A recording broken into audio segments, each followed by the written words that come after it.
நாட்டிலே முக்கியமான ஒரு நூல், அது சிவநூல். சிவபெருமானுடைய பெருமை, சிவனுடைய திருக்குமாரனாக சிவனுடைய அம்சம் பெற்ற முருகப்பெருமான் பெருமை, அதையெல்லாம் சொல்லக்கூடிய சிவநூல் கந்தபுராணம். ராமாயணம் அன்பு நூல், முழுக்க அன்பு, எல்லா உயிர்கள்பாலும் அன்பு. சக்கரவர்த்தி திருக்குமாரன் எல்லாரையும் சகோதரன் ஏத்துக்கிறான். அந்த அன்பு ராமாயணம் அன்பு நூல். மகாபாரதம் அறநூல், தர்மங்களை சொன்ன நூல் மகாபாரதம். எவ்வளவு தர்மம் தெரியுமா? பட்டியல் போட்டு பேசக்கூடிய நூல் மகாபாரதம்.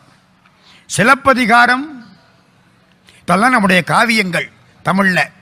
சிலப்பதிகாரம் விதி நூல், விதியை மாற்ற முடியாது, ஊழ்வினை உறுத்து வந்து ஊட்டும், அரசியல் பிழைத்தோர்க்கு அறங்கூற்றாகும், உரைசால் பத்தினியை உயர்ந்தோர் ஏத்துவர், ஊழ்வினை உறுத்து வந்து ஊட்டும். இந்த 3 தான் சிலப்பதிகாரம். அரசாட்சியில தப்பு பண்ணனா அறமே அரசனை கொன்றுவிடும்.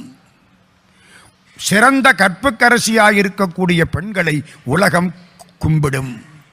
ஊழ்வினையை மாற்ற முடியாது. அரசியல் பிழைத்தோர் கரங்கூற்றாவதும், உரைசால் பத்தினி குயர்ந்தோர் ஏத்தலும், ஊழ்வினை உறுத்து வந்து ஊட்டும் என்பதும் சூழ்வினை சிலம்பு காரணமாக சிலப்பதிகாரம் என்னும் பெயரால் நாட்டுதும் யாமோர் பாட்டுடை செய்யுள். இளங்கோவடிகளுங்கிற சமணர் பாடின பாட்டு. சிலப்பதிகாரம் விதிநூல். ஜீவக சிந்தாமணி, ஜீவகனுக்கு 8 பெண்டாட்டி.